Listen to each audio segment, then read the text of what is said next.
Hey everyone, welcome to Bourbon Over Baseball. This is Jeff, and we've got Matt here as well. Say hey, Matt. How's it going? All right, so we are going to be going through our NL only league that we've been doing. I know we did a kind of a draft podcast or draft breakdown on that. We've played out. It's a 20-game season. We've played out 10 games, and it would seem like no better opportunity than for Matt and I to jump on the horn again and talk about what's going on with that league. What's good, what's bad, what's weird. A lot of weird. It's basically our version of a 2020 season, just in a in a NL only 2001 version. I don't know. So, Yeah, but yeah, it's already. I mean, I can tell you, it's been even with just everything going on with COVID, everybody even needs to be more inside more than ever. It's been a blast to have been doing this. oh, it's been tons of fun.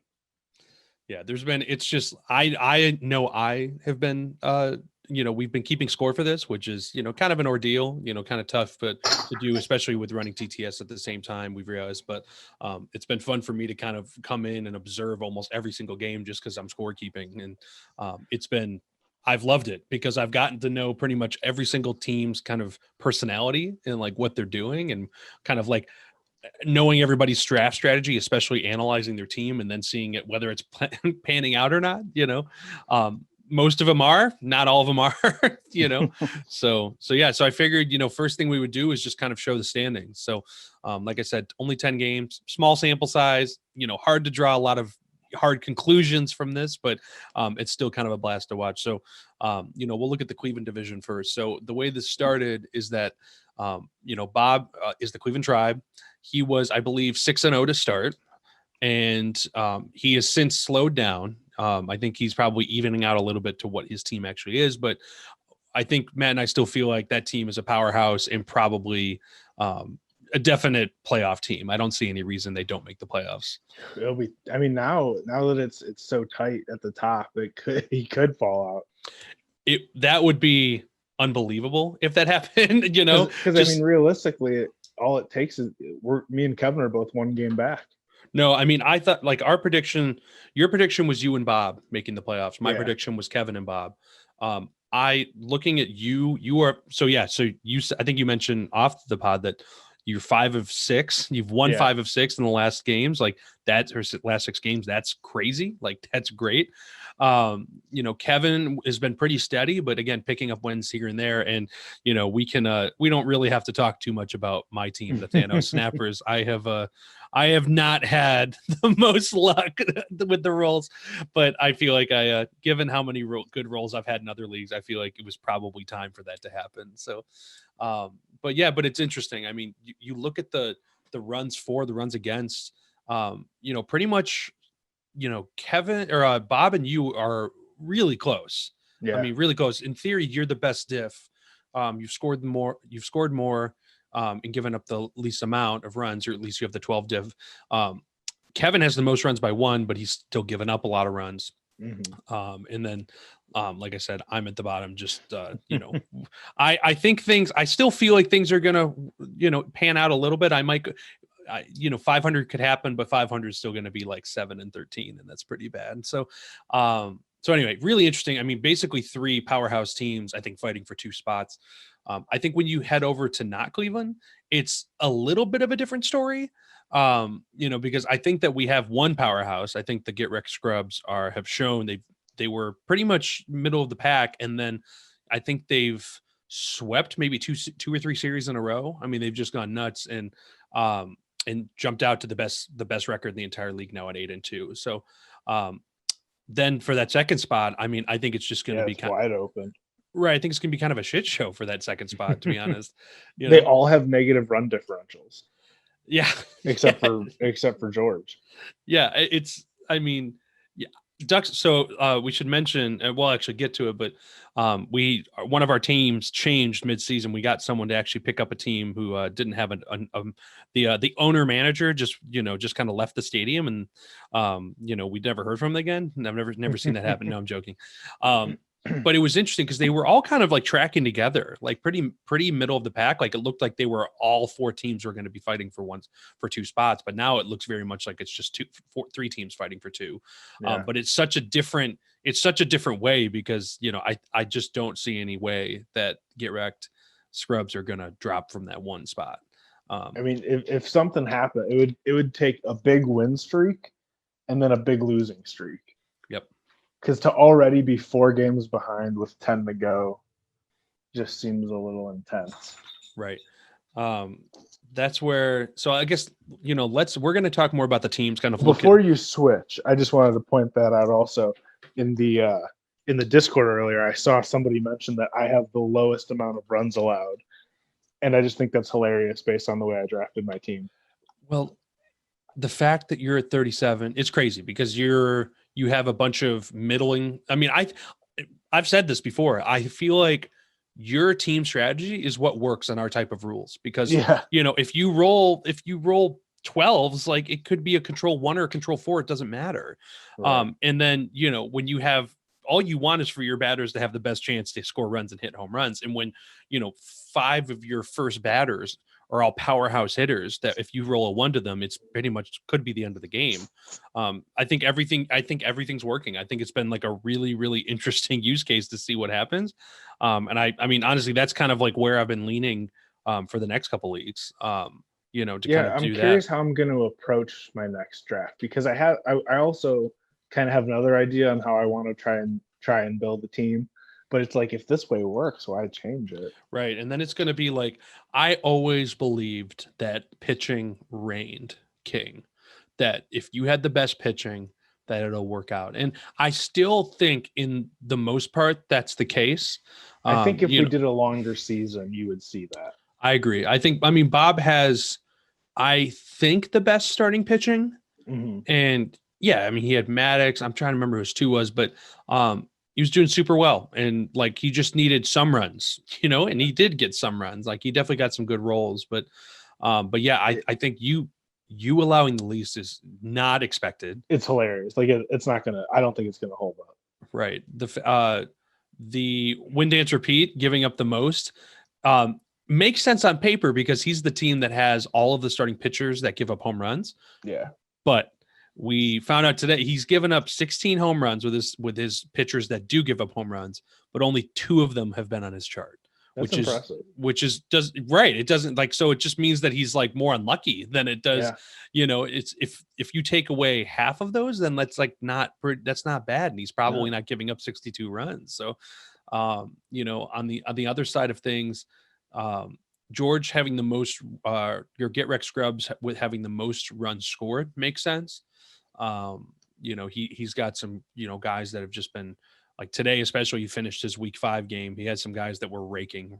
Richard Hidalgo and Vlad just went nuts. So that makes sense. I think he probably jumped ahead. I think it was probably also win, dance, repeat with the most, the most scored, but and then the lowest scored for offense is right now Ducks on a Pond, which was Lieber Maniacs.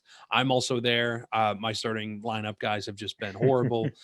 We allowed Ducks on the Pond when they joined the league to make some adjustments. So it's, going to be made a couple changes to the lineup, not a ton, but mostly back half, kind of bringing it up a little bit. So it's going to be interesting. So, all right, so let's jump over to just take a look at the hitting leaders. We can kind of take a look at I can scroll down, show everything.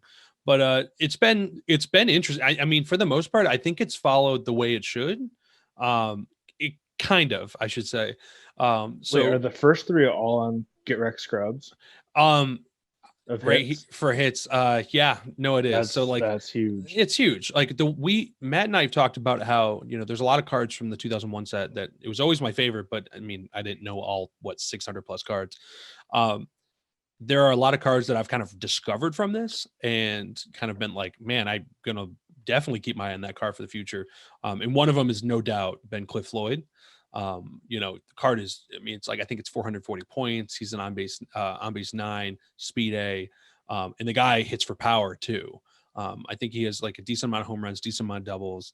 He's been batting first and doing crazy well. He actually had a week 2 games today and still is leading the league in hits. And just like Matt said there, these 3 players right here that are all from the Get Wrecked Scrub. So it's not by accident they have the most runs scored. So The other weird one, and you're going to see this come up later, Mike Bordick tied for third.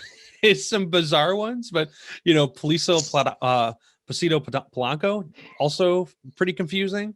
Tony Womack, pretty confusing.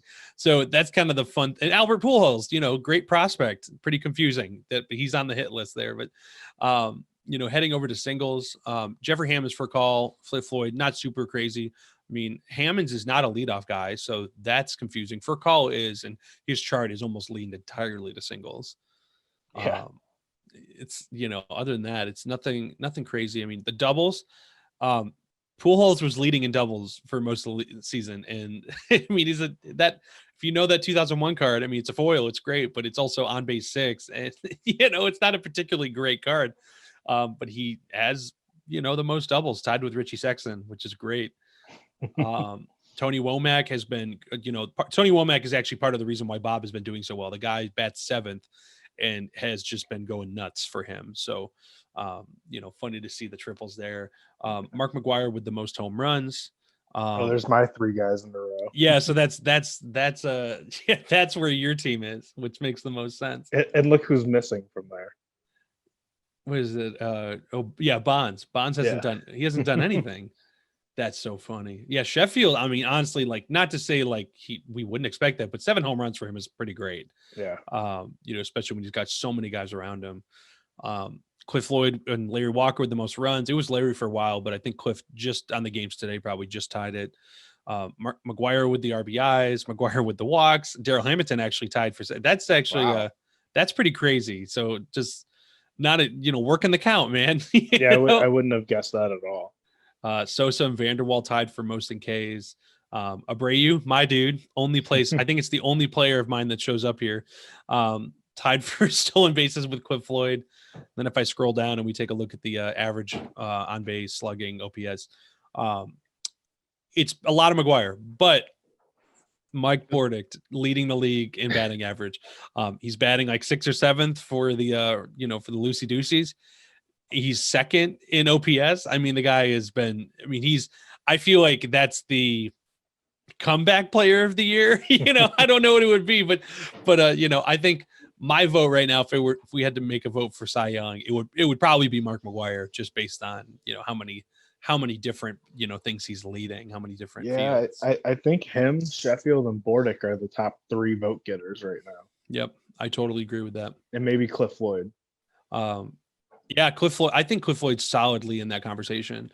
I think if it had to be those 4, I mean, Vlad is interesting. Vlad had been quiet pretty much the entire season, but hit 3 home runs in the past 2 games. So in a short season, that matters. So that's why his OPS is just jumping like crazy. But he also has a super good average, and also can't discount Darryl Kyle's slugging percentage. I think that that's the great thing. So let's take a look over at the starting pitching. So again, just started here, so blown saves won't matter, but I would say until today, Darryl Kyle was solidly the Cy Young winner. I would say with today, him giving up 6 runs and their team blowing it, it's a little tougher to make that argument. He's still been very, very good, though. I just think his ERA and WHIP just got destroyed. So he's still got the most innings pitched. He pitched 2 complete games first 2 times.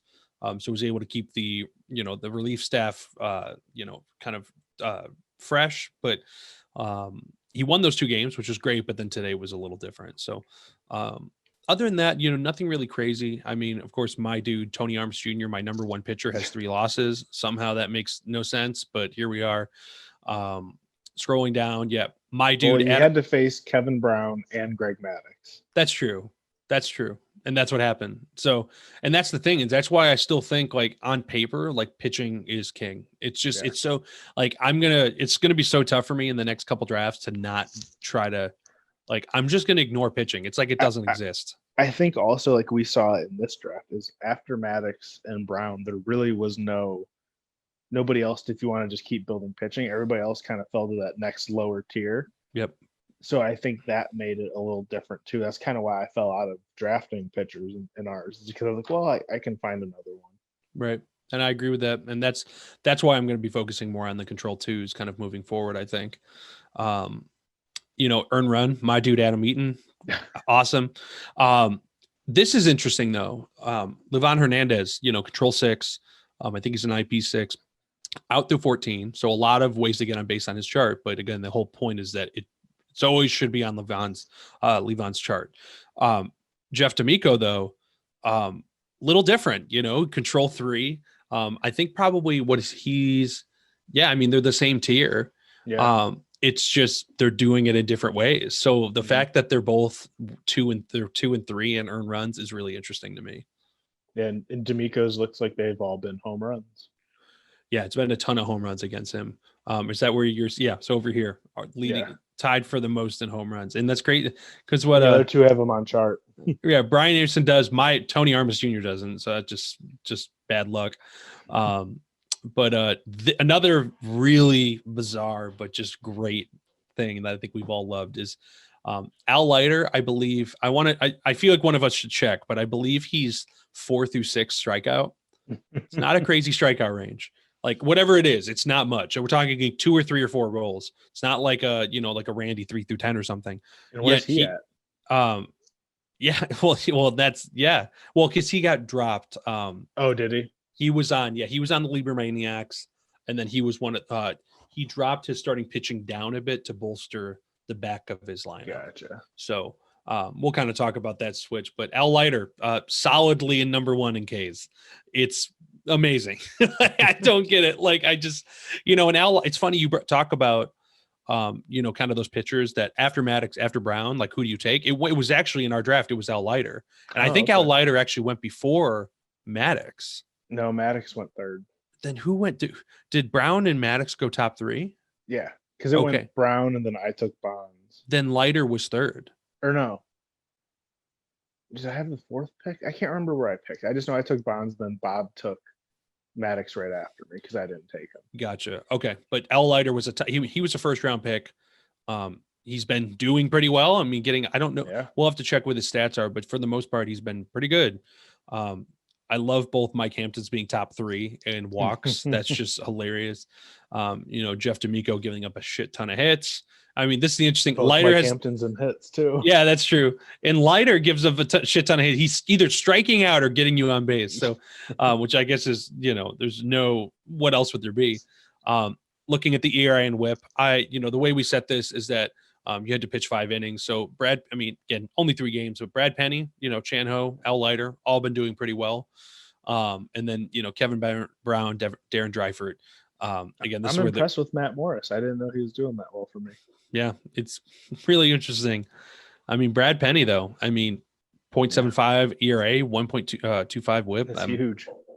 It's huge. So, all right. So let's hop into some of these teams. We can kind of break down some of the very weird things that are going on. So, so this is my team, 2-8, as we said. I've given up a lot of runs and scored not many. So, there was a point in this season where Jack Wilson, my 8 batter, was leading my team in OPS. And it was not, and that's about where his OPS is. It was really, really bad. I've since been, doing better, but I've still played teams that are better than me. And, my guys have I don't have a guy above 1, Abreu, my gosh. Abreu not even, that's what hurts your team right there. Look at that slugging. I mean, it's not that his chart is pretty good. Yeah. He has a lot of singles. Moises up until a couple games ago, he was doing nothing. So I felt great about my first 4. I thought I had guys who could hit, but also hit for power. And Abreu, Alou, Charles Johnson, or Vidro, Charles Johnson has not worked out. I would say the only part that was working for a while was Galarraga, but even he has really been quiet. So just nobody's individually working. It's not even working out as a whole. My only hope is that the rules start kind of going my way a little bit or kind of even out, and that, Alou and Abreu start making. The crazy thing about Abreu is that, he hasn't got on base a ton of times. 7 walks, 7, he's been on base 14 times. Yeah. And 8 of them have been stolen. Yeah. So he's like, and you got caught twice. So you literally ran with him almost every time he's got on. Right. That's true. You're right. Honestly, he's my only speed A. I think I didn't focus on speed, so I'm going to steal with him. So, I won't really pay attention much. I will say, like, and tell me what you think here too. Like, we've talked about this, but I think that everybody kind of probably overvalued bench a little bit. We didn't do any bench discounting, so it was part of your salary. So some people went and got some good bench guys, while some others kind of punted on it. I would say punted on it, but I still got a 90-point Marquise Grissom, excuse me. So but basically they've not made. I would say they've had no factor in. Yeah, I think it all kind of depends. I think if going back, not that I would take cheaper guys, I would take guys that fit my team better. Yep. I would make sure they're all speed A guys, honestly. Yeah, either speed A's or somebody I can, because with my team, it's just like there's no need for a speed B 7 B outfielder. Like, yep, there isn't. The only time he bats is for my pitcher, and I'm not keeping them in. I like the I think it's when Dance Repeat does all the double switches. Yeah, he does. It's really clever and really interesting. Yeah. But even he's done all that. He's done all this crazy switching. Mm-hmm. That it kind of throws off usually the opponent, like, what's going on here? And but even he would say that he probably overspent on bench. Yeah. And I think bench, where bench will really matter, of course it matters during like these for pitching, like hitting for your pitcher. But I think if we had a deeper roster and you had to give guys games off, but we're only playing 20 games, so guys don't need to take days off, but like that's where it would matter more. Yeah, agreed. I short season. Yeah, honestly, you can't do anything about a short season. Right. So looking at my starting pitching, like I said, Tony Armas has been not great. He's facing a lot of good guys. I mean, Mike Hampton ERA is high, but he hasn't been horrible. I don't know. No. Like, he's 9 earned runs in 3 starts, giving 3 runs up a start. That's not right.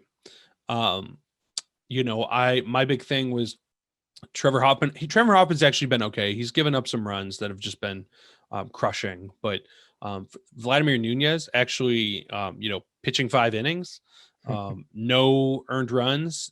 Guy has been pretty stellar. I mean, that's another card like Cliff Floyd, both on the Marlins, funny enough, that I didn't know about before, and that card's awesome. I mean, he's control 3.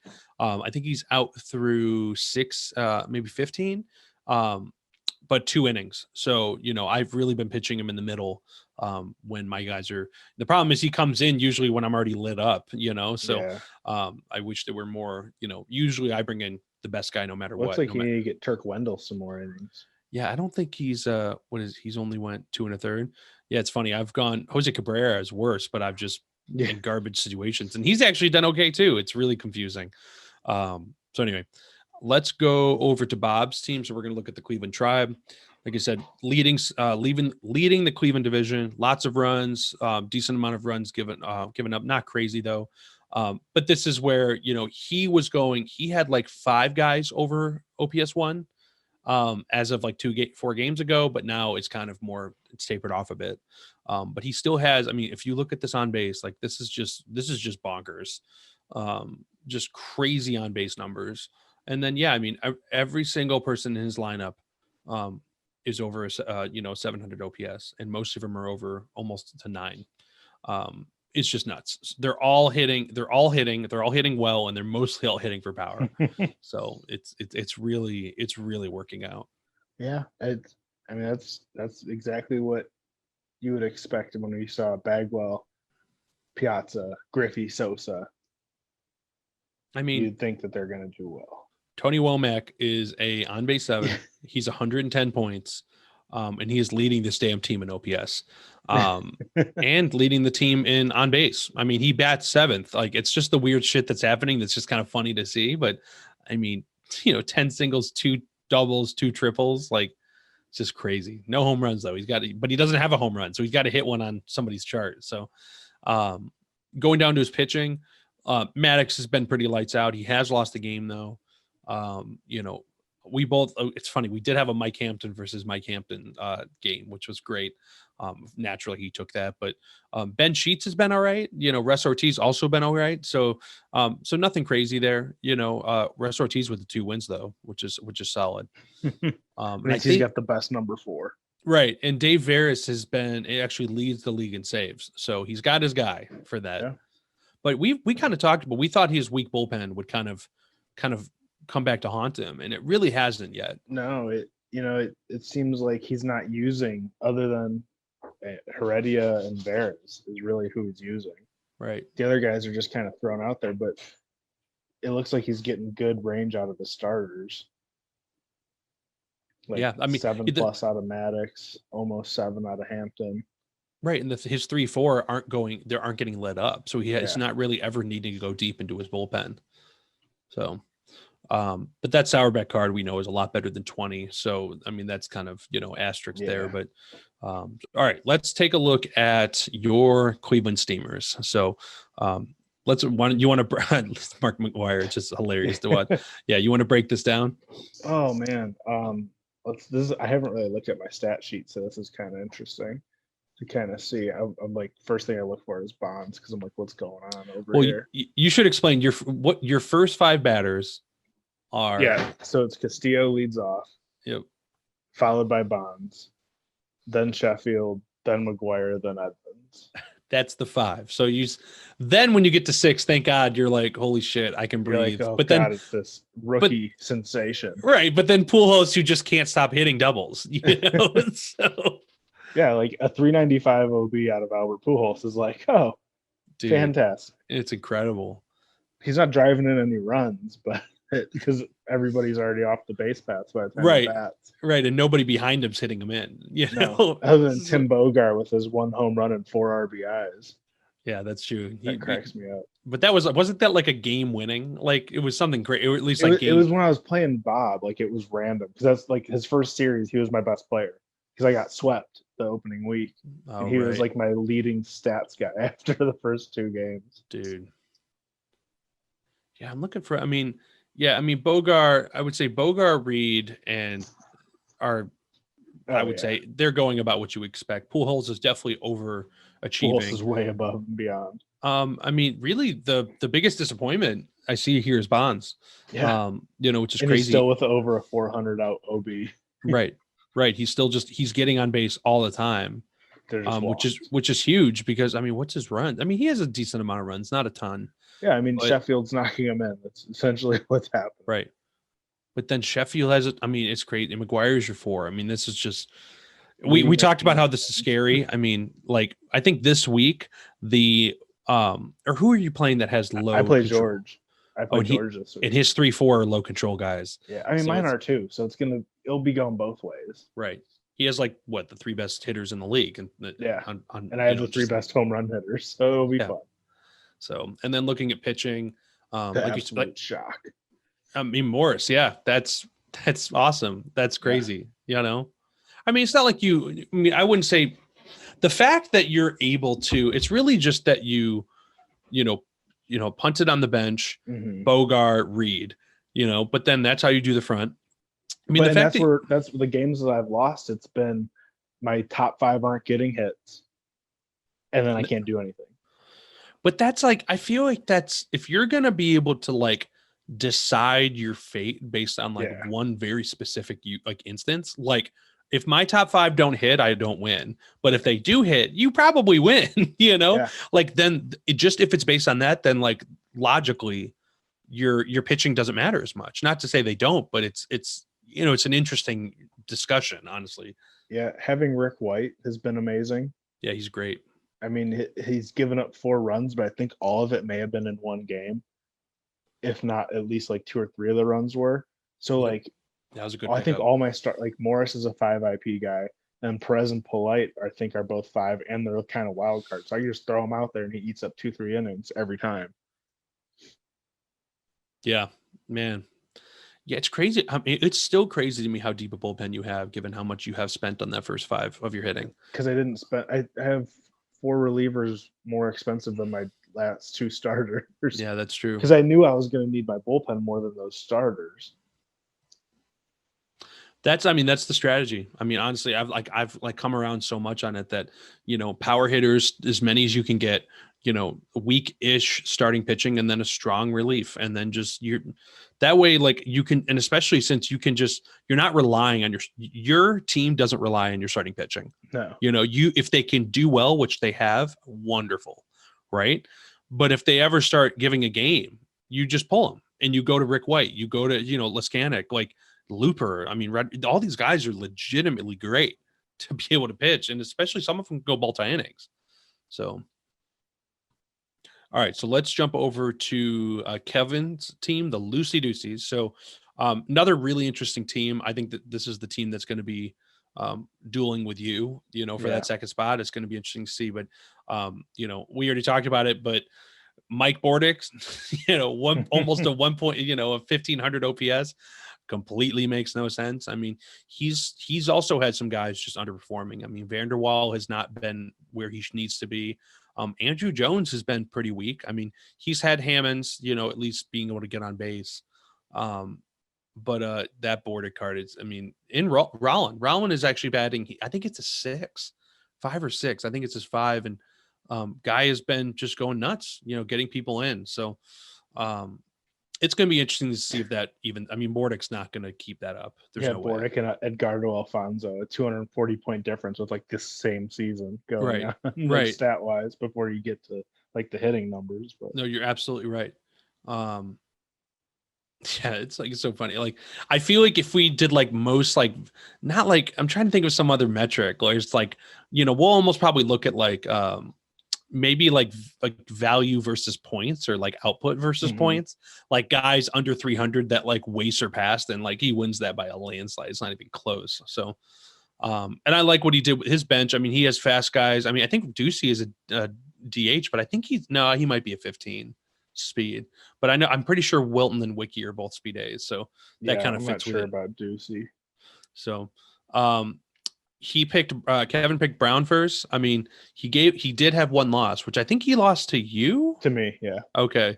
What happened in that game? Do you remember? I'm pretty sure my guys, like my hitters, just hit.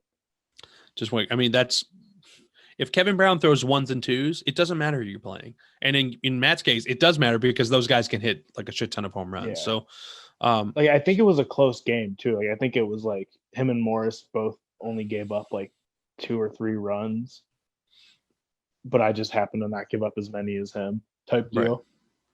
Right. Yeah, his 1-2, Pete, Harnish and Kevin Brown have been all right. It's Steve Parrish and Geraldo Guzman that have just been annihilated. I mean, these ERAs are just horrible. Craig House has been, second round pick. Craig House has been a welcome surprise. 3 innings, no runs, is great whip. And he's been able. When I played him, he's brought in Dave Weathers and Todd Manpopple at the right times to really kind of help out when they are needed. But so it's interesting. I still think on paper you should probably take. You'll probably take second now in this division. I think like against this, if you played Kevin 10 times, I think you're winning probably 6 or 7 of them. But it's going to be interesting. That's where the division record's really going to matter. I think he clearly has the best number 1.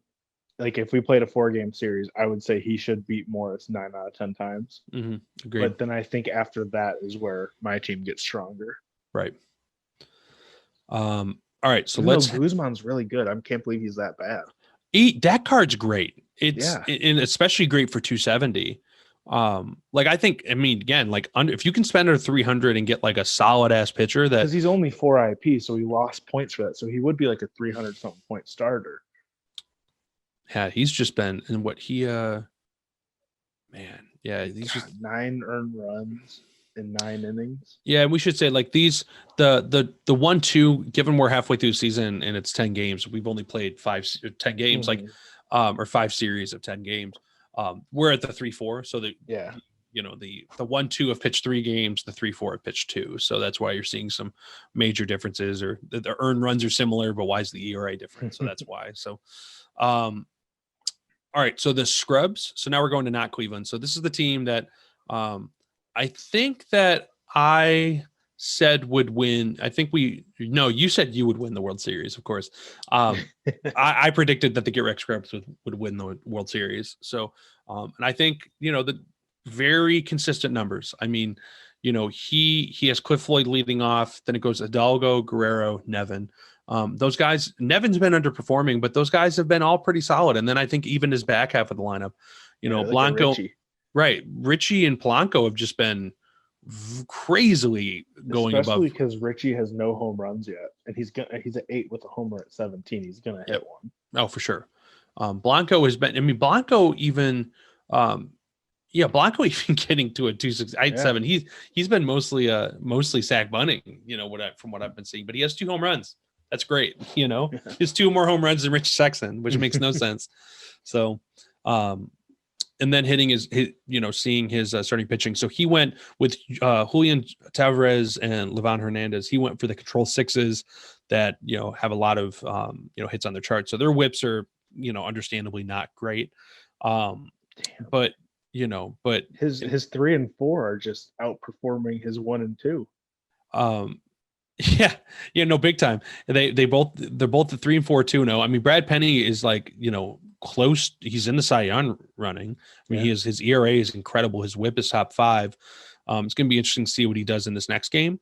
But I think it's interesting that his Julian Tavares is 0-0. Livan is 0-1. 0-1, and then look at Vicente Padilla. I mean, guy is 2-1. I mean, he's a legit starting pitching, and he's been great. I mean, a lot of it's circumstantial just because he came in at the right time, especially in the games today. And I think he got 2 wins today just from these 2 comeback wins that I saw. Wow. But yeah, I mean, dude, having your 3-4 even get you 2 wins each so far. If you're 1 and 2 just happen to show up normally, he's gonna. And the fact that he's 8 and 2 with this, you know what I mean? Mm-hmm. It's crazy. I mean, some Kevin Walker, Mike Fetters, you take half of these wins away. I mean, he's probably 6 and 4, should be 6 and 4. And then I think if the roles even out, he ends up being better. So, all right. So let's head over to the Lieber Maniacs, formerly known as the Lieber Maniacs, now the Ducks on the Pond. So our buddy Nate took this team over. The original owner, I think life stuff happened. We, couldn't really reach him. So Twitter still works. Yeah, it's right. Maybe you'll listen to this, Jeff. If you're listening, Lieber Max, we know what you're doing. Right. If you're listening to this, you lost your team. We took the league took it away. So this turn that bitch. So I should go to the. Let me see if I can go to I'll go to the old team. So he swapped out Nephi Perez, Craig Counsell. We gave him a lot of just opportunity to kind of make his team more like him, more what he would do. Randy Johnson, Jimmy Haynes, and I think there was one more. And I think it was Mike Darr, which funny enough, Mike Darr was a guy another one that I never would have paid attention to. And that card, it's 170 points, speed A, on base 7. Not really hit for power, but for what you're getting, he's the perfect bench guy because he can hit. In theory, he can hit as a bench guy, but he also can pinch run, which is fantastic. So, so he ended up picking up, Ray Langford, Butch Husky, my dude, and then Ricky Gutierrez, Craig Biggio. So that's where he got more points in the back half, but he ended up doing a 6-player swap, and then he picked up Paul Rigdon and Eric Gagne. He wanted to try out some pitchers that give up home runs just to kind of see how it worked.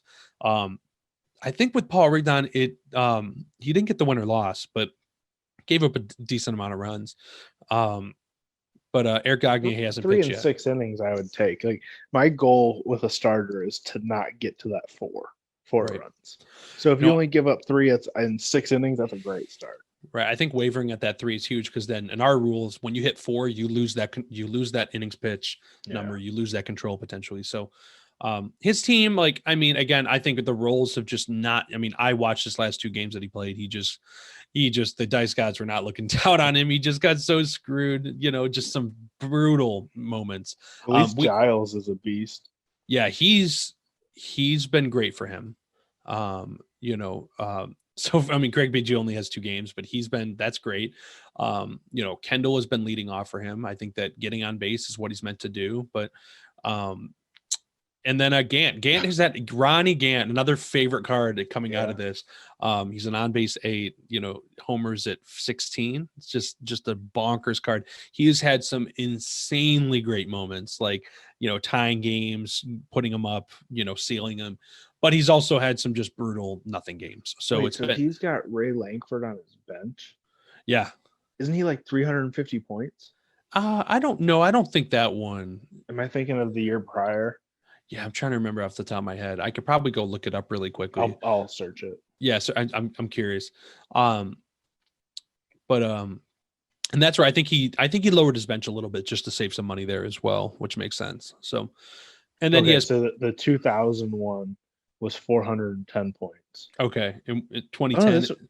this one 2001's 350 points. It's a 9, homer at 18, like 16 double, 17 triple.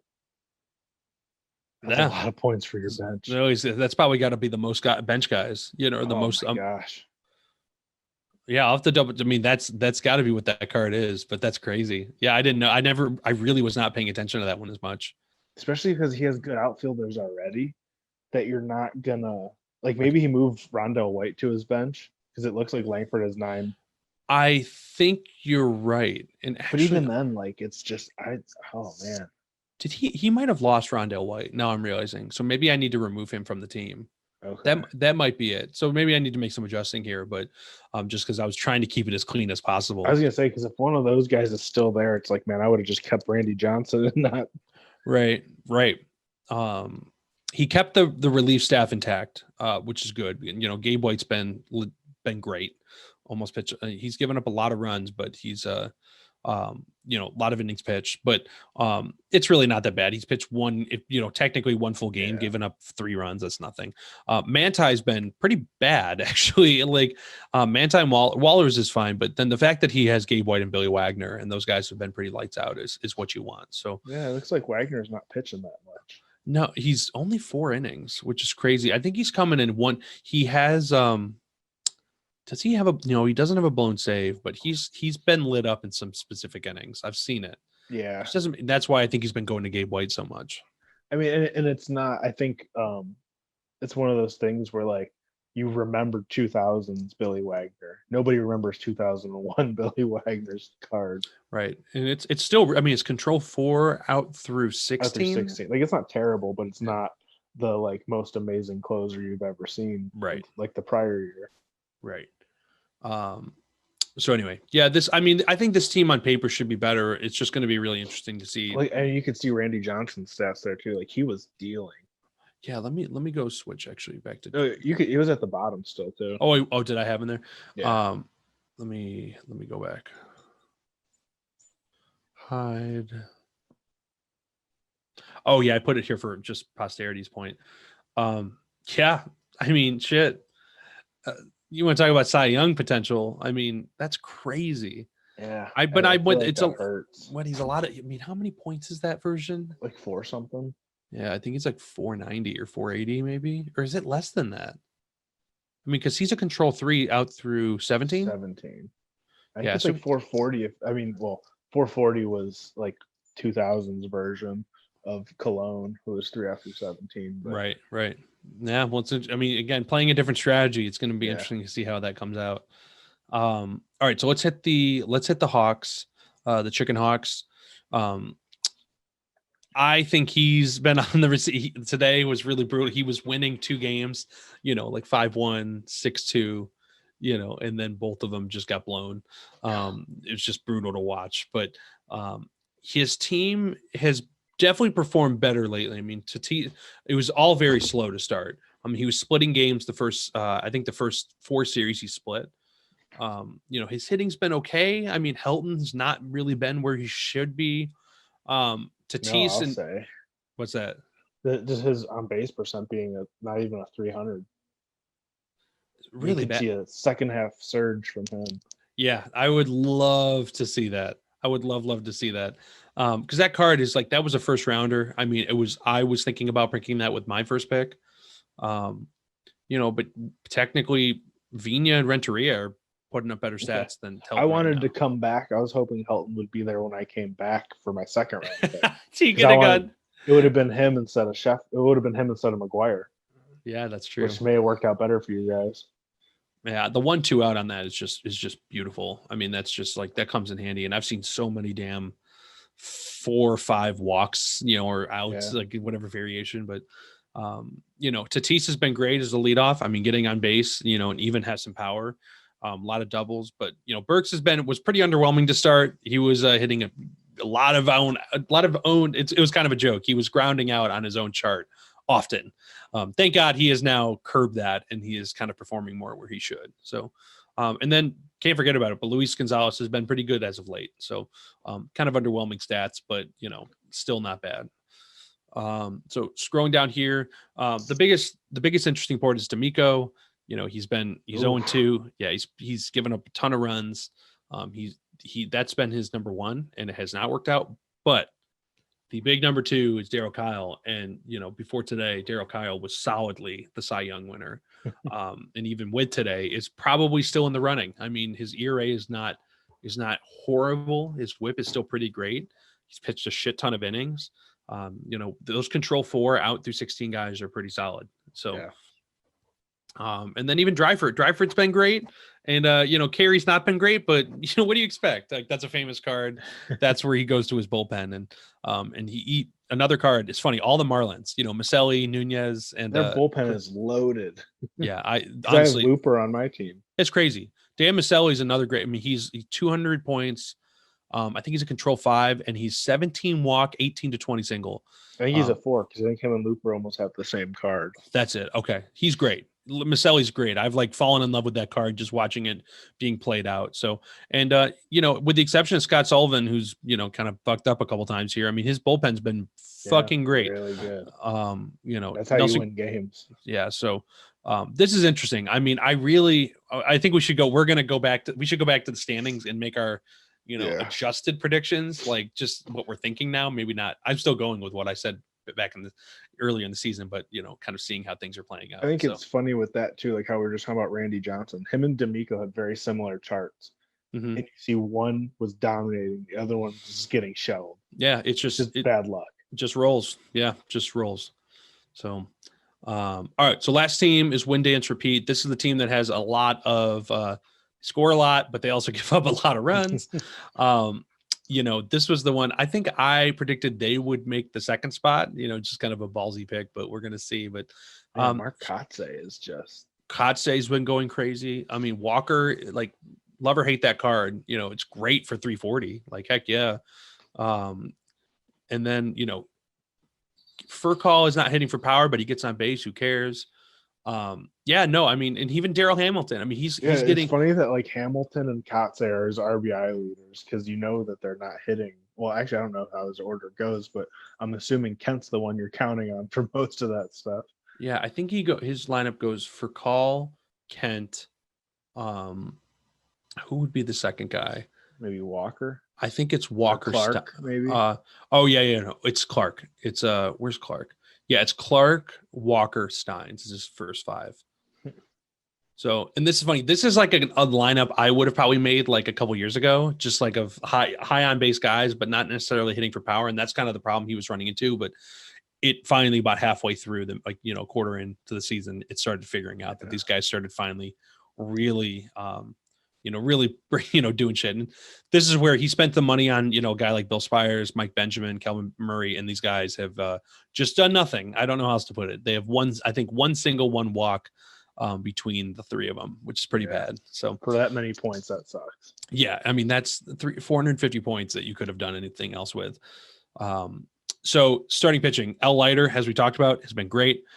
His 2, 3, 4 are all guys that give up home run. That's Tapani, Anderson, and Yoshi. And honestly, Tapani and he looks pretty good so far.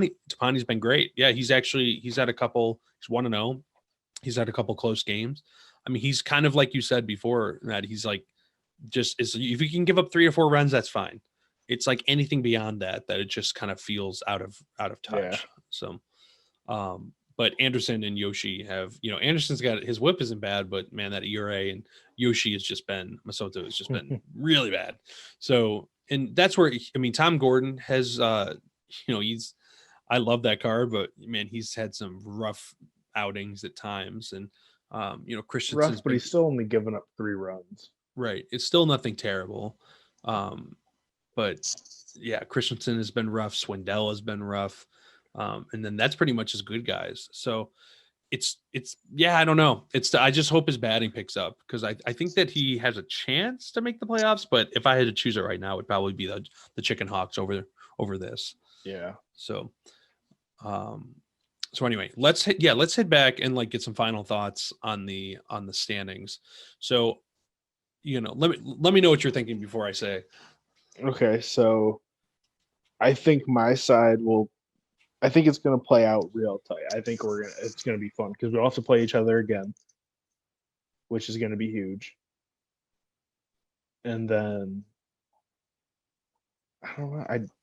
I feel like we're all three of us are still going to battle. I feel like you might just be too far. Yeah, I think I'm out of it, which is fine. I think you would have to get to, like, at best case scenario, you'd need to get to 10 wins. Oh, I'd have to, us just complete, like, you'd have to sweep us, so that'd be 6 wins right there, and then you would need us to struggle against everybody else too. yeah. I don't. I'd have to win out, and I just don't know how. I just don't see it. I think the interesting thing is that we kind of just assume Bob would be, definitely number Yeah. one. I think there's now it's all of a sudden it's open. right. I think it's very, very good chance that you or Kevin drop, head into the one spot, and that Bob's fighting for that second spot. I don't think it's a crazy thought that he doesn't make it. No. I think he still does, right? And I think he probably still makes it to the what I think I actually had him and Kevin making the playoffs, and then Kevin beating him to make the World Series for Lucy Deuces. So like I said, now I feel like you probably have a slight edge over Lucy Deuces. So I probably, if I had to go back in time, I'd probably flip that, but that's going to be interesting. I also predict that I will be third in runs allowed in our division by the end of this.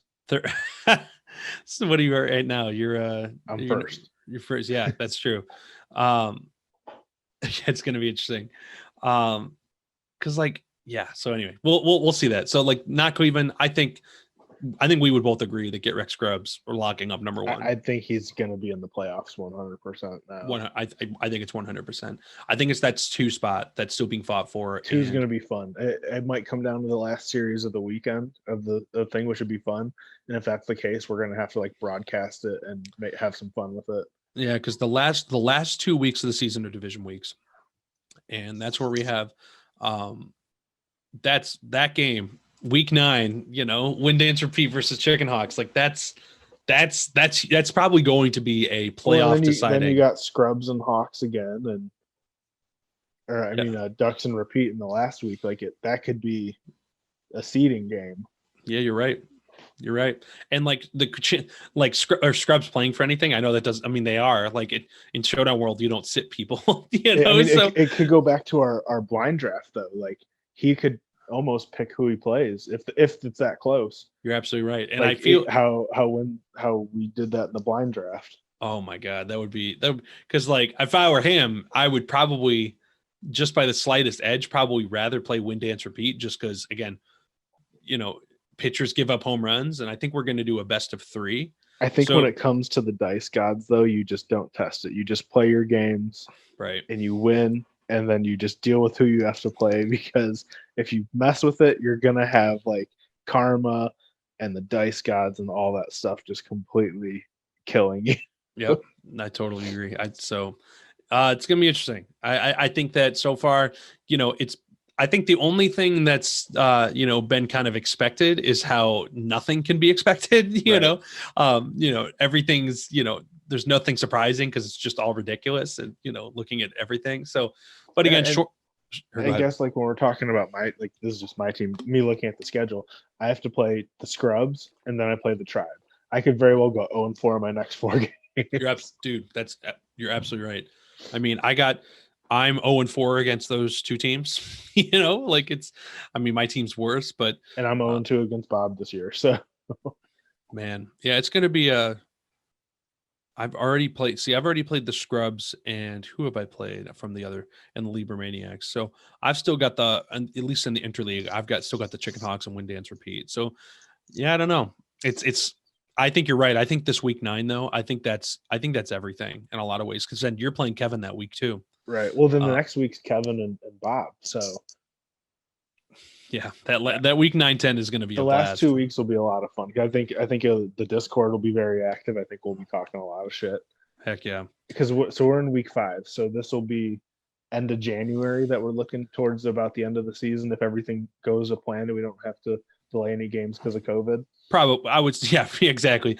We might have to go in a bubble, but yeah, it'll probably be end of January, early February. Don't tempt me to create a showdown bubble. Sorry, guys, can't come into work. I'm in a baseball game bubble. You know. I gotta have 5 negative tests before I can enter. Right, exactly. So yeah, it's this has been a blast. It's been a blast talking about. I know. Hopefully, whoever's listening is enjoying this. You know, I would say definitely comment with your thoughts, what you think we're way off on. You know, let us know who you think is going to be taking home the trophy, the figurative trophy that definitely doesn't exist or can't be touched. Right. Should exist. Right. But yeah. So anyway, thanks everyone. Like you said, Jeff and Matt here talking about our league, and hit us up if you have any questions on everything. So. All right. Peace out. See ya.